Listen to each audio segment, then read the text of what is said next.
शुरू करें। Good afternoon सभी लोगों को। हम लोग पढ़ रहे थे ग्रीक दर्शन। ग्रीक दर्शन और ग्रीक दर्शन में कुछ बेसिक चीज़ें हम लोगों ने पढ़ा था कि ग्रीक दर्शन का स्वरूप क्या होता है। ग्रीक दर्शन का स्वरूप क्या होता है, ठीक है। ग्रीक दर्शन का स्वरूप क्या होता है। अब ग्रीक दर्शन के अंतर्गत कुछ महत्वपूर्ण फिलोसोफर हैं, उनके बारे में से एक पहले यानी फादर ऑफ पाश्चात्य जगत के जिन्हें कहा जाता है, उनके बारे में हमें पढ़ना है। यह एक उच्च कोटि के गणितज्ञ थे। उनकी हर विषय वस्तुओं को हम इतना सूक्ष्मता से समझेंगे, पढ़ेंगे कि जीवन में कुछ भी किसी दिन आपसे यह चीज़ें पूछ दी जाएगी तो आपको एक एक आयाम आ जाए। वीडियो को लाइक करें, चैनल को सब्सक्राइब करें और ज़्यादा से ज़्यादा लोगों तक शेयर करें। अब देखिए इसमें हम लोग पढ़ेंगे क्या। पहले जो व्यक्ति है उनका नाम है थेल्स।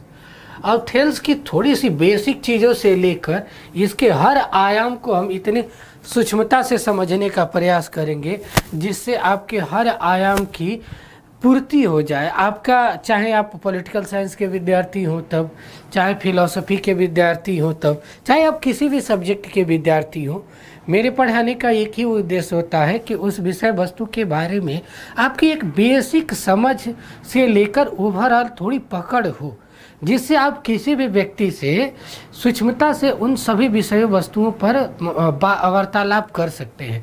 आपके पास इतना मैटर होना चाहिए। तो आखिर किस तरीके से हम थेल्स के बारे में पढ़ेंगे, यह टॉपिक मैंने कंप्लीट करवा दिया है कि किस तरीके से भौतिकतावाद की नींव पड़ी और आगे के हर दर्शन के छोटे छोटे आयाम देखने को मिलता है। आज के परिप्रेक्ष्य में हम देखेंगे थेल्स के दर्शन। थेल्स के दर्शन में क्या क्या चीज़ें हैं, हम उन सभी विषय वस्तुओं पर देखेंगे। तो देखते हैं थेल्स का दर्शन। थेल्स का दर्शन, दर्शन के अंतर्गत किसी भी व्यक्ति के प्रति मैं एक फॉर्मेट बना के पढ़ाता हूँ। भूमिका, भूमिका या इसे प्रस्तावना कहते हैं। प्रस्तावना जैसे बेसिक समझ आप क्या हो जाए। इसके अंतर्गत जगत, देखो पूरे जितने भी ग्रीक के दार्शनिक हुए उसमें सबसे बड़ी इम्पोर्टेंट चीज़ रही जिसके बारे में उन्होंने लोगों ने मूल्यांकन किया, वह सृष्टि के स्वरूप के संदर्भ में, जगत के स्वरूप के संदर्भ में कि जगत की उत्पत्ति कैसे हुई, उसके कौन कौन से आयाम हैं, क्या क्या चीज़ें हैं, इन सभी विषय वस्तुओं में। तो उसी के कड़ी में थेल्स का भी है। तो ऐतिहासिक परिचय पढ़ेंगे, प्रस्तावना देखेंगे, दूसरा इनके महत्वपूर्ण ग्रंथ देखेंगे क्योंकि यूजीसी में अक्सर महत्वपूर्ण ग्रंथ ही पूछ देता है। तो यहाँ पर हमें थोड़े से एक दो महत्वपूर्ण ऑन द नेचर इनका एक महत्वपूर्ण ग्रंथ है, उस विषय वस्तु को हम पढ़ेंगे। क्लास इधर उधर हो जाती है, अब व्यवस्थित हो सकता है कि रहे। तो देखते हैं, अब महत्वपूर्ण ग्रंथ है। उसके बाद हम पढ़ेंगे इनका दार्शनिक पहलू। दार्शनिक पहलू ये पूरे क्लास का फॉर्मेट होता है। मैं कोई भी क्लास शुरू करने से पहले मैं आज के दिन क्या क्या पढ़ाऊंगा, इन सभी विषय वस्तुओं का एक सारा संक्षेप प्रस्तुत कर देता हूं, जहां से आप सभी लोगों को ये पता चल जाए कि हमारी यात्रा कहां से कहां एक घंटे में हम कितने आयामों को समझेंगे। दार्शनिक पहलू, उसके बाद धार्मिक पहलू, हम थोड़े से धार्मिक एवं नैतिक पहलू जिसे कहते हैं, नैतिक पहलू देखेंगे। इसके बाद इनकी कमियों को देखेंगे क्योंकि उस समय धर्म से ही चीज़ों का जुड़ाव देखने को मिलता है। उसके बाद आलोचना देखेंगे, आलोचना देखेंगे। उसके बाद अन्य आयाम देखने का प्रयास करेंगे। कहीं ना कहीं इस दृष्टिकोण से लगभग हम इनके सारे आयामों को सूक्ष्मता से समझने का प्रयास करेंगे। आपके पास इतना काफ़ी मैटर होगा कि आप हर विषय वस्तुओं पर सूक्ष्मता से वार्तालाप कर सकते हैं। जैसे थेल्स का दर्शन है, प्रस्तावना के अंतर्गत देखा जाए। प्रस्तावना के अंतर्गत हम यूनान की पृष्ठभूमि के बारे में बात करते हैं, इनके दर्शन की उत्पत्ति कैसे हुई, इन्होंने क्या किया, किस तरीके से हर विषय वस्तुओं का संचालन किया। हम हर आयाम पर वार्तालाप करते जाएंगे। आप लोगों से रिक्वेस्ट रहेगी कि यदि किसी भी प्रकार की आपको समस्या होती है तो आप कमेंट जरूर करें। मैं बखूबी हर विषय वस्तु का सूक्ष्मता से मूल्यांकन करने का प्रयास करूंगा। पहला चीज़ देखा जाता है टाइम पीरियड। तो इनका जो टाइम पीरियड है 625 BC बिफोर क्राइस्ट टू 500, कुछ लोग 40 मानते हैं, कुछ लोग 44 मानते हैं। अब जो हो आप दोनों में डाल लीजिए, जो होगा आप लोग देख लीजिए। लेकिन 80% चीज़ें 540 पर ही होता है, 20% जगहों पर 544 लिखा रहता है। मरने के समय की चीज़ें हैं। तो इन विषय वस्तुओं को देखो, ये बहुत पुराना दर्शन है। जब ये कहा जा सकता है कि ग्रीक असभ्यता से सभ्यता की तरफ आ रहा था, जहाँ प्रकृतिवादी दृष्टिकोण से लेकर हर आयामों को देखने के बारे में सोचा जाता है। सामान्यतः इन्हें पाश्चात्य दर्शन का जनक कहा जाता है, फादर ऑफ वेस्टर्न फिलॉसफी।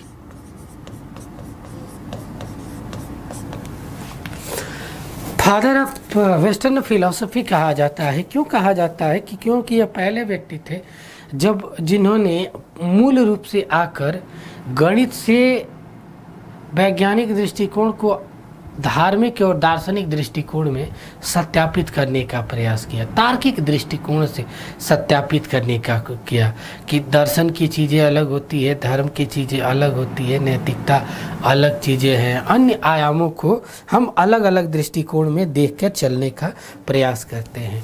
आप सभी जानते हैं कि थेल्स की प्रमेय है।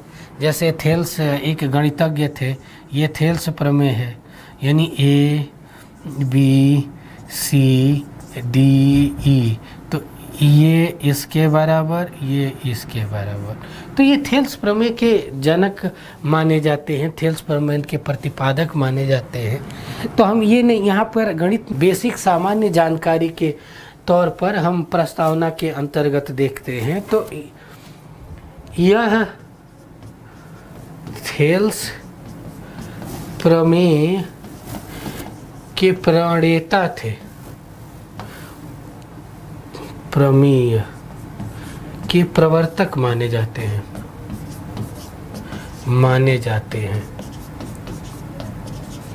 प्रवर्तक माने जाते हैं। ये आयाम था। कुछ बेसिक आयाम हम देखेंगे, यानी जो पूरी ग्रीक दर्शन में, यानी इनकी जो पूरी फिलॉसफी है वह जगत के स्वरूप के निर्धारण में, स्वरूप निर्धारण में, जगत के स्वरूप के निर्धारण में ही। अब जगत का स्वरूप कैसे बना, मतलब इसके आयाम क्या क्या हैं। अब इसके अंतर्गत हम किन विषय वस्तुओं को देखते हैं। क्या है आवश्यक तत्व,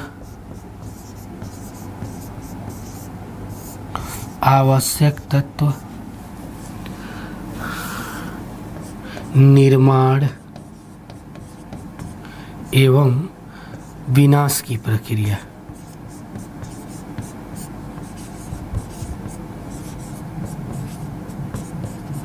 इन सारे आयामों पर हम वार्तालाप करेंगे, जानने सुनने का प्रयास करेंगे।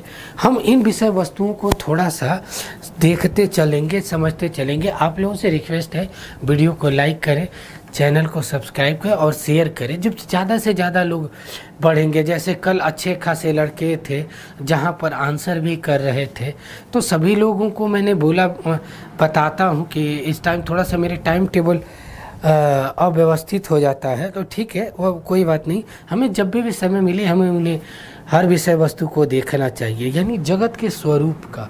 यहाँ पर तीसरी चीज़ें हैं, परम सत्य का स्वरूप,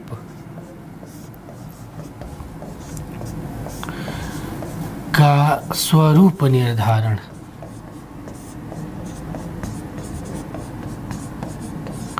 परम सत्य के स्वरूप निर्धारण में जगत के यथार्थ स्वरूप का मूल्यांकन किया जाता है कि किस तरीके से जगत का स्वरूप दिखाई पड़ेगा। एक फिलोसोफर थे बर्नेट ने थेल्स को वास्तविक अर्थों में विज्ञान का व्यक्ति कहा।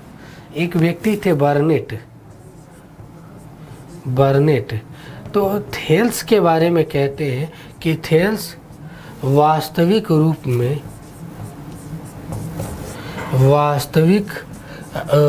में विज्ञान के व्यक्ति हैं।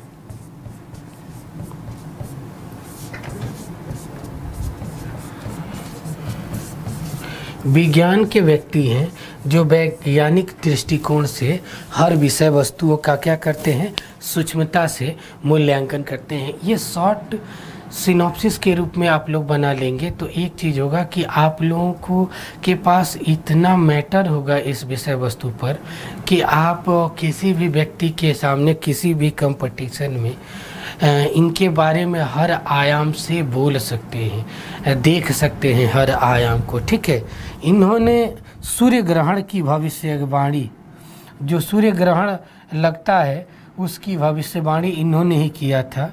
सूर्य ग्रहण की भविष्यवाणी इन्होंने ही किया था। भविष्यवाणी इन्होंने ही किया था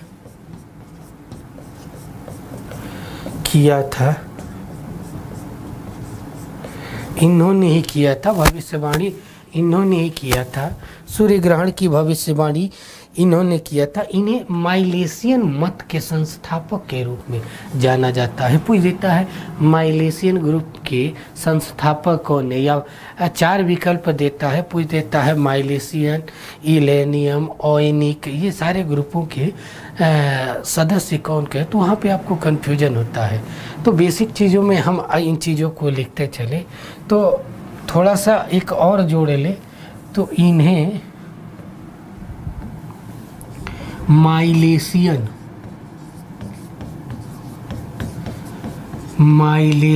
संप्रदाय का संस्थापक कहा जाता है।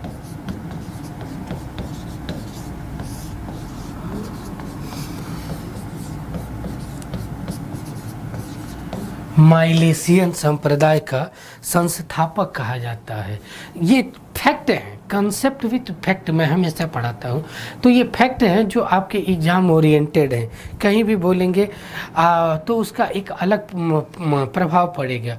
इन्हें ओएनिक, एक और ग्रुप संप्रदाय है ओएनियन ग्रुप, ठीक है, ओएनियन स्कूल ऑफ फिलॉसफी के सदस्य के रूप में जाना जाता है। ग्रुप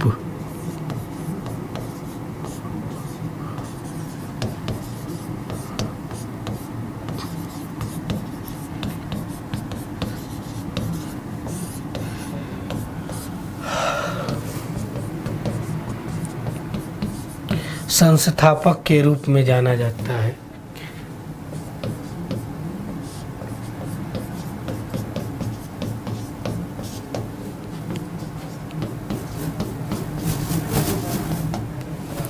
माइलेशियन ग्रुप के संस्थापक के रूप में जाना जाता है। हम इन विषय वस्तुओं को देखेंगे।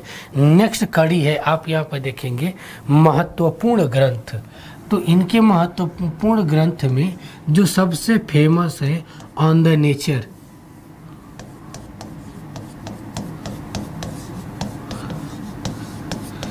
जो फिलॉसफी के आयाम से जो सबसे अधिक महत्वपूर्ण है तो वो है ऑन द नेचर, जिसमें इन्होंने बेसिक रूप से पूरे की पूरी फिलॉसफिकल आयामों को जोड़ने का, मूल्यांकन करने का प्रयास किया है कि सृष्टि की उत्पत्ति प्रकृति ने किस तरीके से जल के माध्यम से किया। जल पहले लाखों करोड़ों वर्षों तक जब सूर्य पृथ्वी से टूट के गिरी, यानी ये सूर्य है, सूर्य से पृथ्वी, ये पृथ्वी है, टूट कर गिरी। इसे ज्योग्राफी भी प्रमाणित करता है, साइंस भी प्रमाणित करता है। तो यहाँ लाखों करोड़ों वर्ष तक बारिश हुई, उसके बाद यह ठंडा हुई, तो जल की वजह से जल देखते हैं कि इकट्ठा होते हैं तो वहाँ पे क्या हो जाता है, कीड़े मकोड़े हो जाते हैं। तो कीड़े मकोड़े के बाद सृष्टि का विकास की प्रक्रिया चलती रहती है। तो उन विकास की प्रक्रिया को इन्होंने बहुत बखूबी निभाने का प्रयास किया था, देखने का प्रयास किया था कि क्या क्या आयाम थे, किस तरीके से इन विषय वस्तुओं पर हमने करना था और चलना था। तो ये चीज़ें पता है इस ऑन द नेचर बुक में, इनकी बहुत फेमस किताब है इनकी, जिसमें हर आयाम मिलता है। उसके बाद हम देखेंगे दार्शनिक पहलू। दार्शनिक पहलू में इनके अंतर्गत कौन कौन से आयाम हैं, कौन कौन से भाव हैं। तो देखो, दर्शन की जो वास्तविक उत्पत्ति हुई है वह धर्म में व्याप्त रूढ़िवादी मान्यताओं से। जो दर्शन है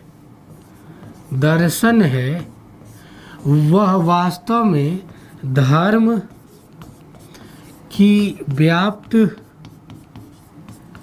रूढ़िवादी मान्यताओं से हुआ है, मान्यताओं से हुआ है, मान्यताओं से हुआ है। धर्म में व्याप्त रूढ़िवादी मान्यताओं से हुआ है। क्यों? क्योंकि जो धर्म में व्याप्त रूढ़िवादी मान्यताएं हैं, जिसको परिष्कृत करने का काम किसने किया? तो दर्शन ने किया। इसीलिए कहा जाता है कि धर्म का डॉक्टर कौन है? तो धर्म का वैद्य किसी माना जाता है तो वह है दर्शन। यानी धर्म का वैद्य कौन है? धर्म का वैद्य दर्शन है। धर्म का वैद्य क्या है?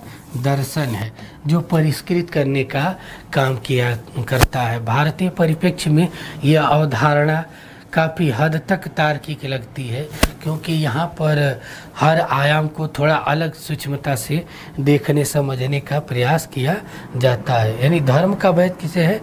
दर्शन को। तो अब हम यहाँ पर दार्शनिक पहलू देखेंगे कि इसके दार्शनिक पहलू क्या हैं। तो पहले दार्शनिक पहलू में यदि हम देखें तो इन्होंने सभी वस्तुओं को एकदम धार्मिक दृष्टिकोण से मूल्यांकन किया। गुड आफ्टरनून अंशु, लेट क्यों करती है? कल भी मैंने आप लोगों को आपको बता दिया था कि 3 बजे से क्लास होगी। कम से कम एक शॉर्ट नोट, जैसे थेल्स हो गए, परमेनाइडीज हो गए, ग्रीक्स हो गए, पाइथागोरस हो गए, एनेक्जिमेंडर हो गए, सभी के बारे में एक एक आयाम को समझाते हुए बनाऊंगा। तो उसका एक काम करना, एक फ्लो चार्ट के रूप में बना लेना, वो काम करेगा। जैसे अभी बेसिक मान्यताओं में इसमें किन किन चीज़ों को बताया था, थोड़ा सा ध्यान से देख ले। देखो, जैसे ग्रीक दर्शन के स्वरूप हमने पढ़ा, ग्रीक दर्शन का टाइम पीरियड पढ़ा, पाश्चात्य दर्शन का जनक कहा जाता है, थेल्स प्रमेय के प्रवर्तक के रूप में जाने जाते हैं। परम सत्य के स्वरूप को निर्धारण करने में जगत के स्वरूप को आधार बनाकर करते हैं।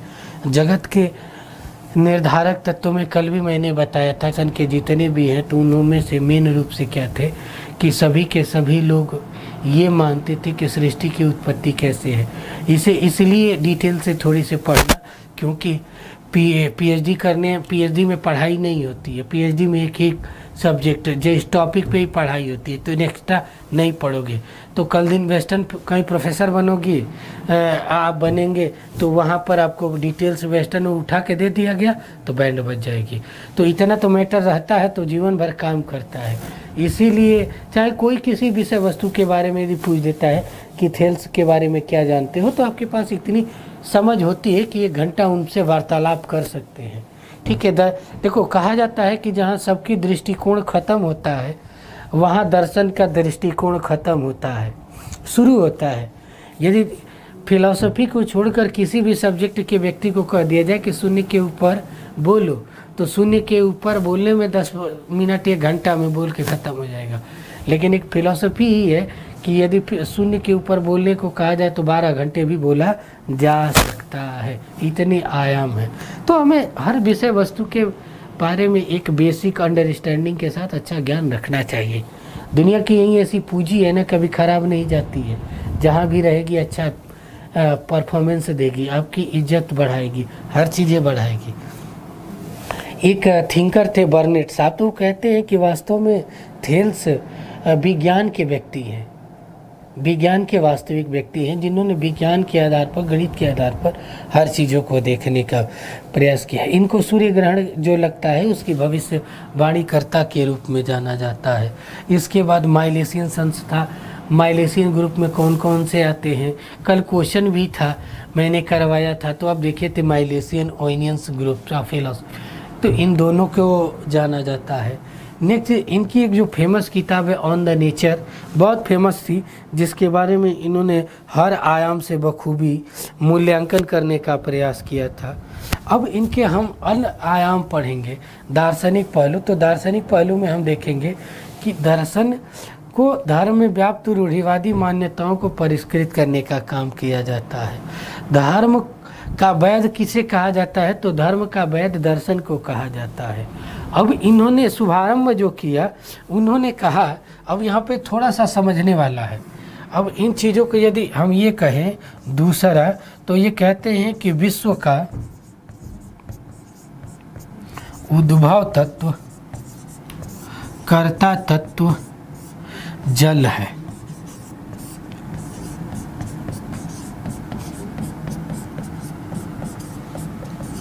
जल को माना जाता है, जल के माध्यम से ही संपूर्ण सृष्टि का विकास होता है, और वहीं उसके विकास के हर आयाम को सूक्ष्मता से मूल्यांकन करते हैं। अब इनके सारे आयाम को देखेंगे। ये कहते हैं तीसरा पॉइंट, पृथ्वी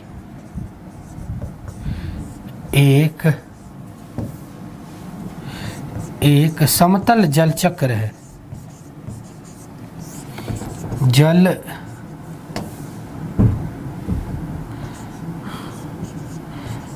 चक्र है, यानी हर घटना एक के बाद एक बदलती रहती है, एक के बाद आती रहती है। पृथ्वी, इन्होंने ही बताया था कि पृथ्वी, चौथा देखा जाए, पृथ्वी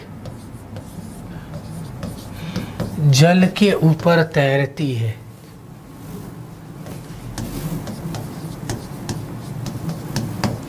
फिलोसोफरों का काम है कि एक दृष्टिकोण दिया जाए। आप ज्योग्राफी पढ़ेंगे तो यहाँ पर पढ़ेंगे सियाल,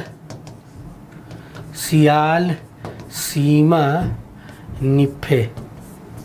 तो आप पढ़ेंगे ये सॉलिड, ये लिक्विड। तो ये वाला दिखा रहे हैं ना कि ये पूरा लिक्विड है, यानी ये वाला पोर्शन इस पे तैर रहा है। तो संकेत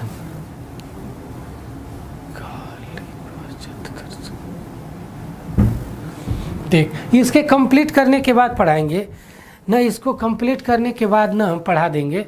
एक ना देखो, सारी चीज़ें ना अर्पित, देख सारी चीज़ें जुड़ी हुई है। वास्तव में यदि पूरी वेस्टर्न फिलॉसफी समझना है, तो यदि दो लोगों को नहीं समझोगे तो सोच लेना कि तुझे कभी किसी की फिलॉसफी वेस्टर्न में आएगी ही नहीं। इसीलिए A.N. व्हाइटहेड एक फिलोसोफर थे, तो उन्होंने बड़ी अच्छी बात कहा था कि प्लेटो ही दर्शन है और दर्शन ही प्लेटो है।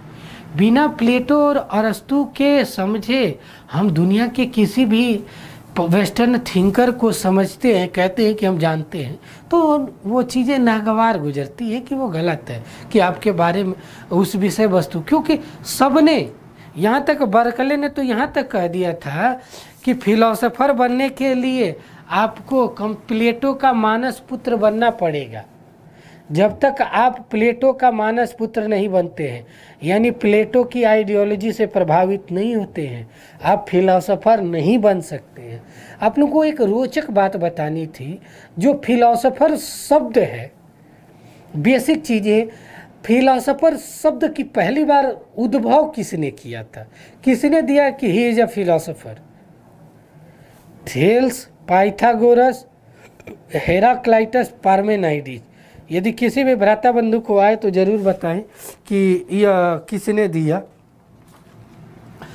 फिलोसोफर शब्द किसने सर्वप्रथम दिया कि एक फिलोसफी की आयाम है। यहाँ पर देखो, जो भी चीज़ें यहाँ पर ये बतलाए, विज्ञान ने उस पर अध्ययन किया और आगे देखा कि सच में वही चीज़ें होती है। ठीक है, अब यहाँ पर देखो पांचवी चीज़ क्या है कि विश्व का परम तत्व। अब ये एक एक फैक्ट है, विश्व का परम तत्व, परम तत्व जल है। जल है, जल ही सृष्टि का विकास करता है और सृष्टि का विनाश करता है। तो जल ही क्या है, सृष्टि का विकास करता है और विनाश भी करता है। विज्ञान भी कहता है कि दुनिया में तीन चीज़ें बनी है, सॉलिड, लिक्विड, गैस। दुनिया तीन फॉर्म में है, सॉलिड, लिक्विड, गैस। तो ये तीनों फॉर्म जल में पाया जाता है। परम तत्व जल है और जल में तीनों अवस्थाएं होती है, ठोस।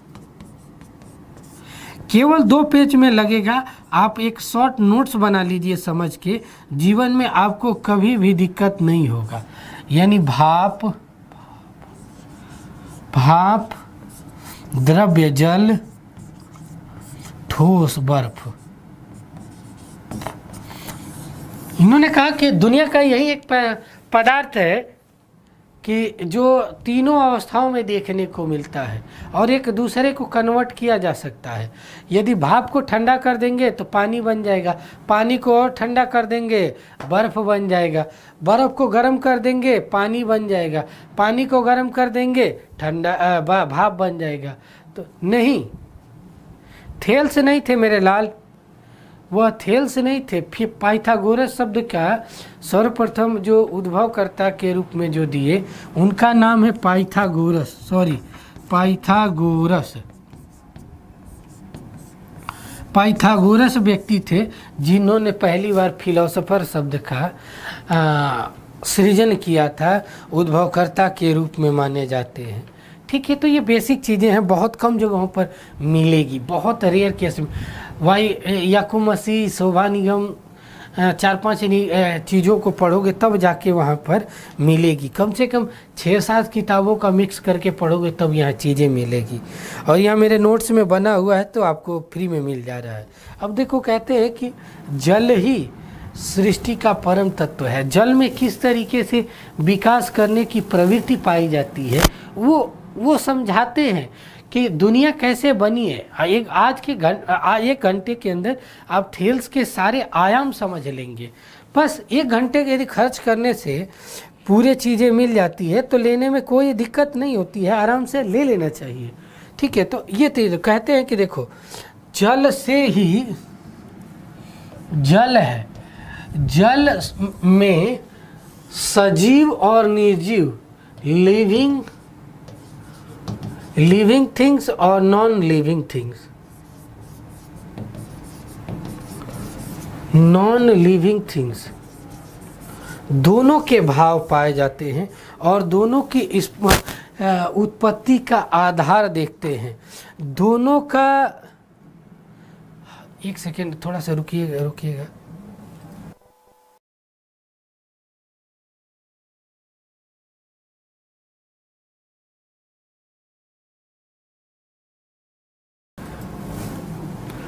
दोनों के विषय वस्तुओं का आधार पाया जाता है। और दोनों का आधार किस तरीके से पाया जाता है, क्योंकि इसमें जल में क्या ऐसी प्रकृति पाई जाती है, जल में ऐसी प्रकृति पाई जाती है, यह गतिशील भी होता है, यह गुण है, गतिशील भी होता है। ठीक है, दूसरा क्रियात्मक भी होता है, क्रियात्मक भी होता है। तीसरा निर्माण की भी पद्धति पाई जाती है, कर्ता का भी स्वरूप है और विनाश का भी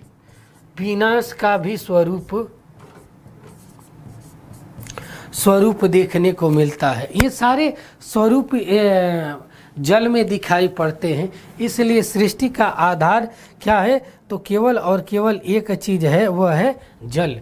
क्योंकि जल ही सभी भावों को क्या करता है, परिवर्तन करने का काम करता है। इसीलिए इसको क्रियात्मक क्रियात्मक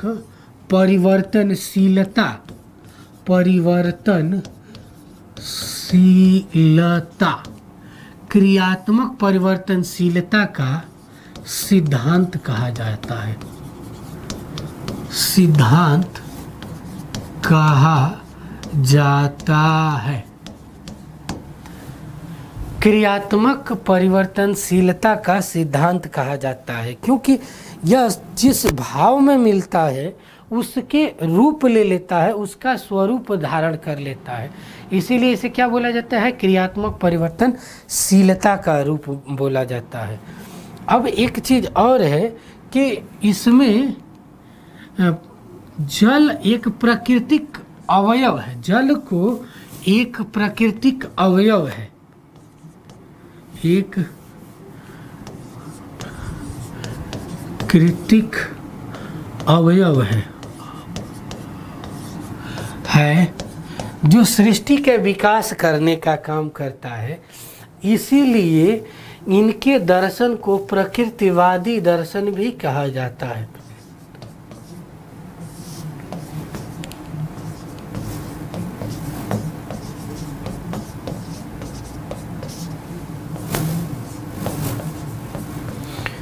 प्रकृतिवादी दर्शन भी कहा जाता है। इनके दर्शन को क्या कहा जाता है, एक प्रकार से प्रकृतिवादी दर्शन कहा जाता है, प्रकृतिवादी दर्शन भी कहा जाता है, क्योंकि हर विषय वस्तुओं को प्रकृति के आधार पर देखकर सूक्ष्मता से मूल्यांकन करने का काम करते हैं। ठीक है, अब चीज़ें क्या है कि इन्होंने मैग्नेटिक, नेक्स्ट चीज़ें क्या है कि इन्होंने चुंबकत्व, चुंबक को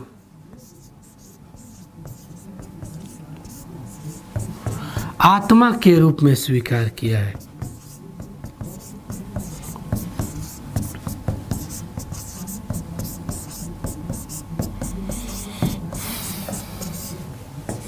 क्योंकि चुंबक में एक खासियत होती है किसी भी विषय वस्तु को अपनी ओर आकृष्ट करने का।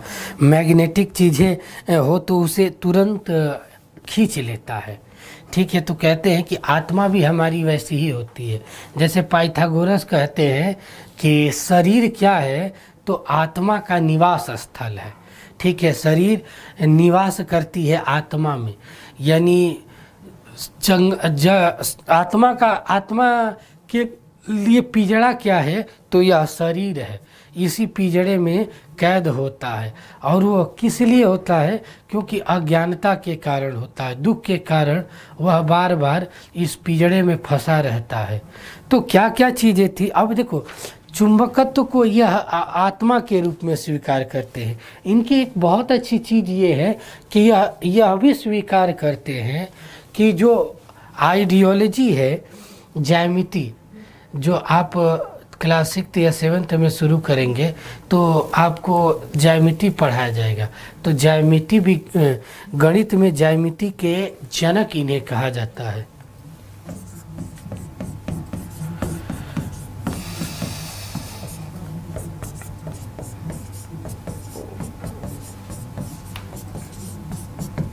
थेल्स को जाना जाता है।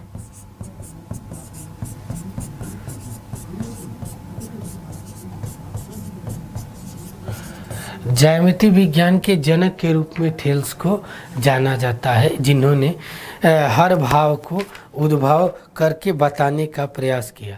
अब देखो यहाँ पर एक चीज़ है, जल को यह अंतिम तत्व के रूप में भी स्वीकार करते हैं। सृष्टि कहते हैं कि सृष्टि के विनाश एवं निर्माण का अंतिम तत्व कौन है, तो वह जल है।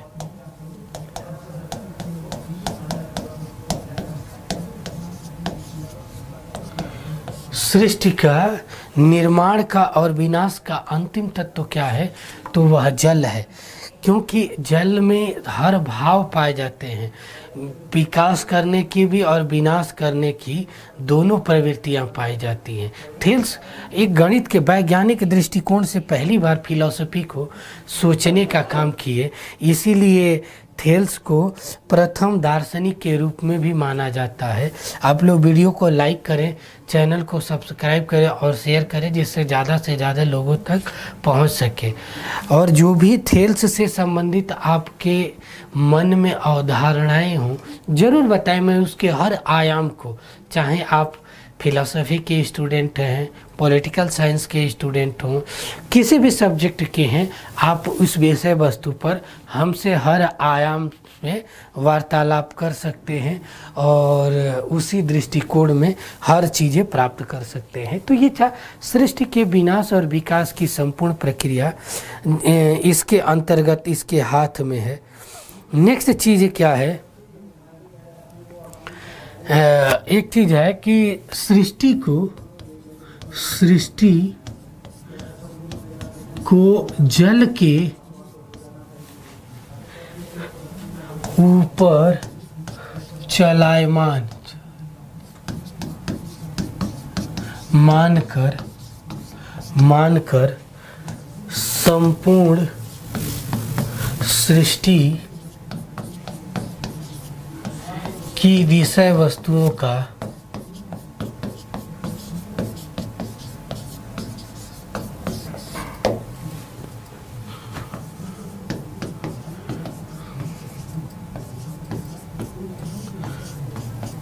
मूल्यांकन करते हैं।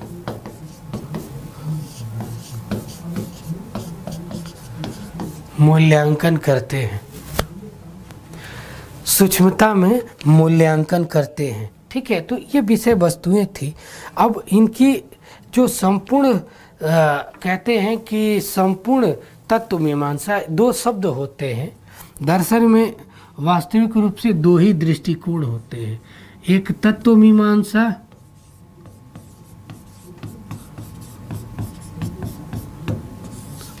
और दूसरा ज्ञान मीमांसा।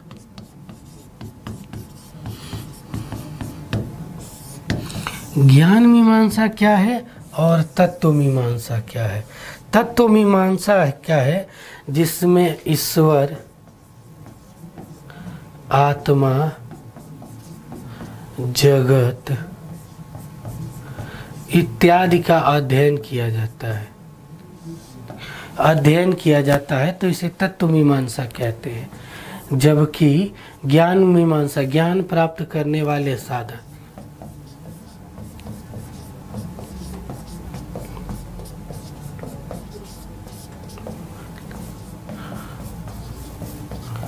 ज्ञान प्राप्त करने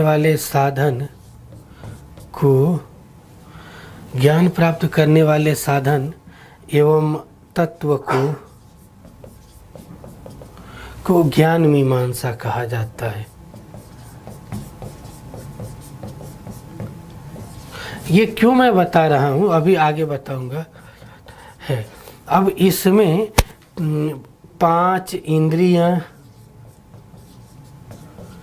प्लस छठी इंद्रिय के रूप में मन भाग लेता है, जिससे हर आयाम को हम समझते हैं। तो ये कहते क्या है कि दर्शन के तत्व मीमांसी और ज्ञान मीमांसी की समस्याओं का निदान करने वाला तत्व क्या है? तो वह जल है। यानी जल में ईश्वर का भाव होता है। ठीक है, जल में ही आत्मा का भाव होता है, जल से ही जगत का निर्माण का स्वरूप होता है। इसीलिए मैं जब पहले बताया तो आपको बताया कि इसमें जल को ही आधार बनाकर तत्व मीमांसी जितनी भी समस्याएं हैं उनका निदान करने का प्रयास किया गया। ज्ञान मीमांसी जितनी समस्याएं हैं उनका निदान करने का प्रयास किया गया।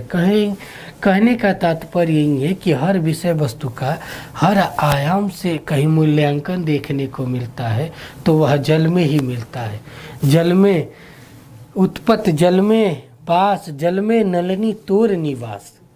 कबीर की एक लाइन है, कबीरदास को पढ़ेंगे तो कहते हैं कि सृष्टि की उत्पत्ति किस तरीके से हुआ। तो उनकी साखी या शब्द की रचना है, काहे रे नलनी तू कुंभलानी।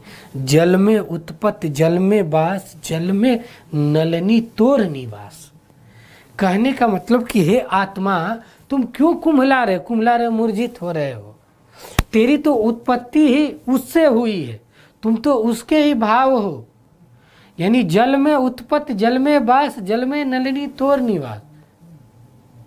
यहाँ पर देखिए कहीं ना कहीं हमारे तरफ के लोग चाहे पाश्चात्य जगत के लोग हों, कहीं ना कहीं मूल में एक ही आइडियोलॉजी देते हैं कि इंद्रियों को, पंच महाभूतों को लेकर कर्मेंद्रिय ज्ञान, मन, अज्ञानता, दुख, इन विषय वस्तुओं को ही आधार बनाकर ज्ञान का उपदेश देने का काम करते हैं।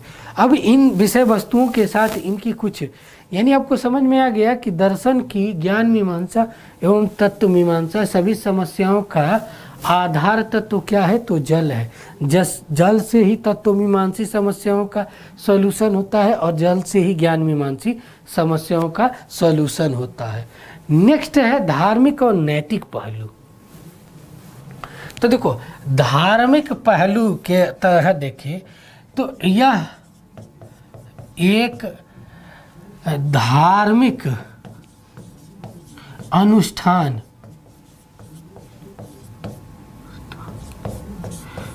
को स्वीकार करते थे, धार्मिक अनुष्ठानों को स्वीकार करते थे।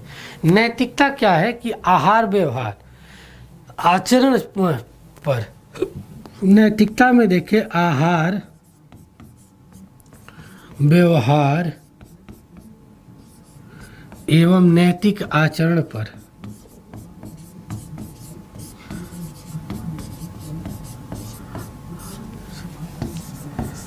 अधिक बल देते थे।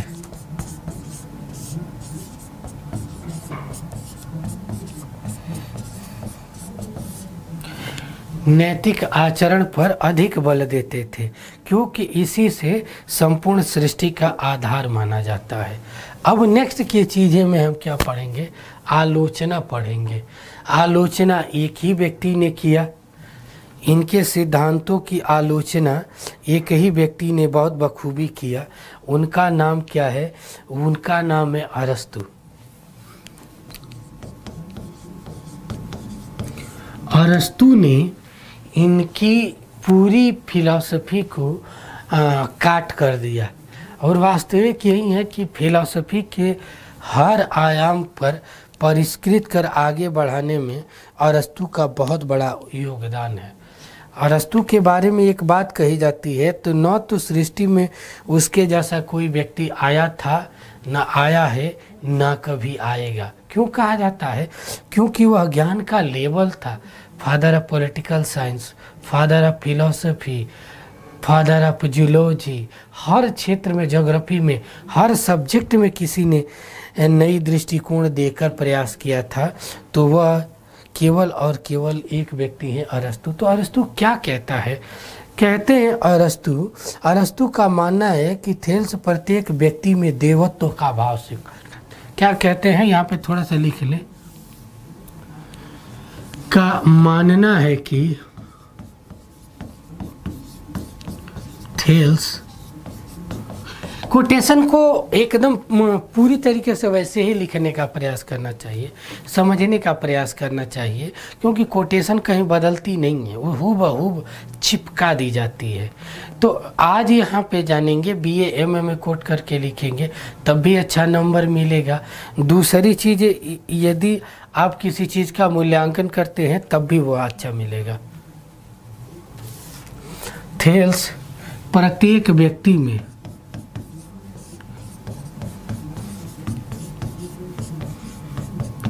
देवत्व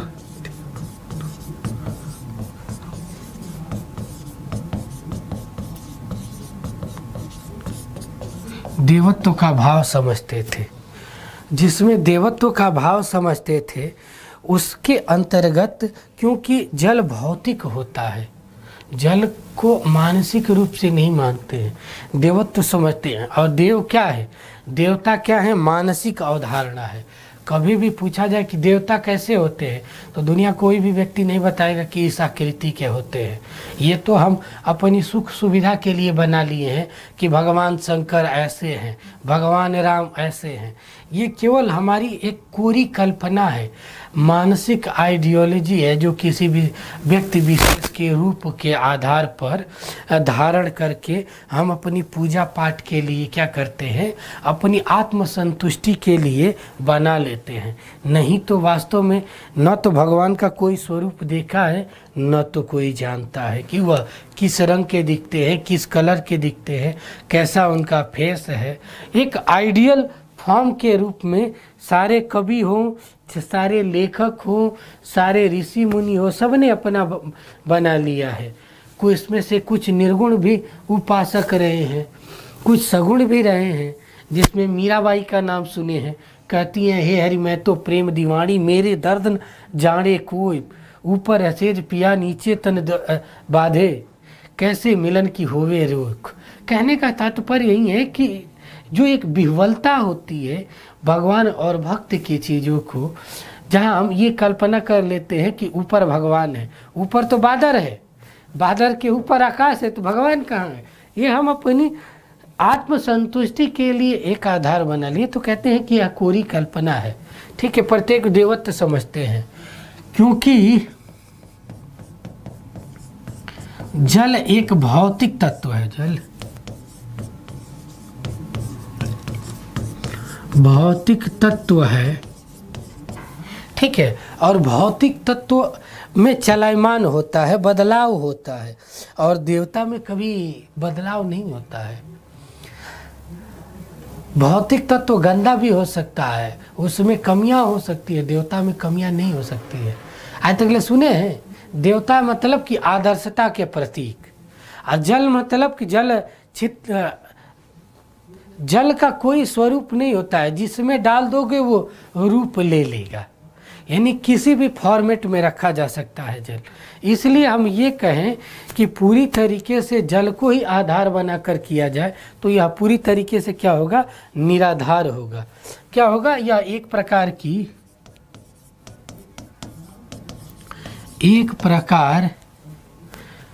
की कोरी कल्पना है। आप यहाँ पर 5 किताबों का मिश्रण पाएंगे।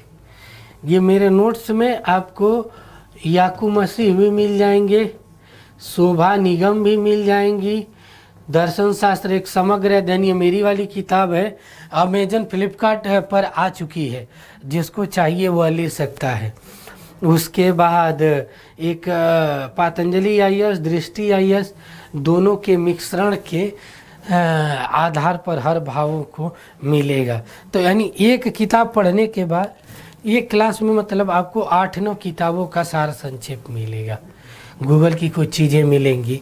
तो इसलिए मत पढ़िएगा कि केवल 1 घंटे के अंदर वो चीज़ें हैं, मतलब मेरी यही होती है कि सारी चीज़ों को पूर्ण करा दिया जाए। अन्य आयाम में यह है कि यह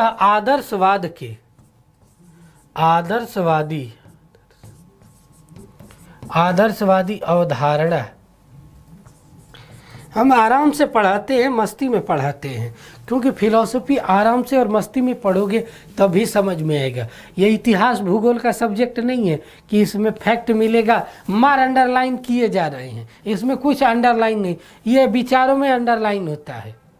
और जब तक विचारों को शांति से नहीं समझोगे ना, हाथ में ठन ठन गोपाल आएगा। तो आज की वैसे भी शिक्षा पद्धति ठन ठन गोपाल पे आधारित हो गई है।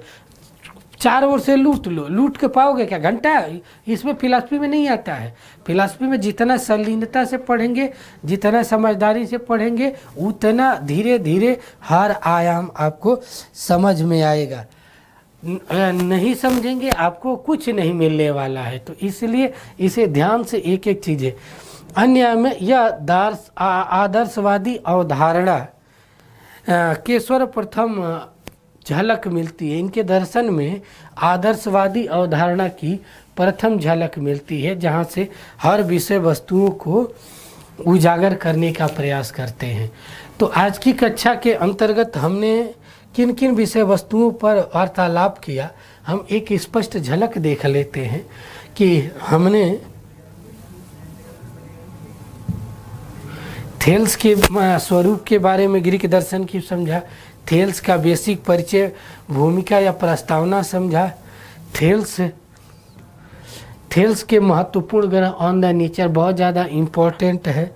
उसके बाद दार्शनिक पहलू, ये सारे दार्शनिक पहलू हैं किस तरीके से है। अब ये घंटा किसी विषय वस्तु को समझने पढ़ाने के बाद तो मेरे को नहीं लगता है कि थेल्स जैसे व्यक्ति के बारे में अब ज़्यादा चीज़ें जाना जा सकता है जो यूजीसी नेट या किसी कंपटीशन के लिए कम हो। ठीक है, इतना आप कर लेते हैं तो बहुत है। ठीक है, तो मेरी कोशिश यही थी कि थेल्स के हर आयाम को सूक्ष्मता में मूल्यांकित करके बताना। अब छूटी हुई बातें अलग के क्लासों में होगी, हम देखेंगे उनके हर आयाम को। तो आज की क्लास यहीं तक रहेगी। हम नेक्स्ट क्लास में हर आयाम को देखने समझने का इसी तरीके से प्रयास करेंगे। आप लोगों से रिक्वेस्ट है कि वीडियो को लाइक करें, चैनल को सब्सक्राइब करें, ज़्यादा से ज़्यादा शेयर करें, जिससे दर्शन की जो कमियां हैं, कोलैप्स है। अब कल एक फिल्म बहुत अभी हाल ही में एक वेब मूवी आई है कश्मीर फाइल्स, आप उसमें पूरी फिलॉसफी की आइडियोलॉजी देखने को मिलेगी और बहुत ही अच्छी है। कश्मीर की चीज़ों को हमें देखने के ऊपर है कि हम किस आयाम से देखते हैं। तो आज की क्लास यहीं तक रहेगी। आप सभी लोगों को बहुत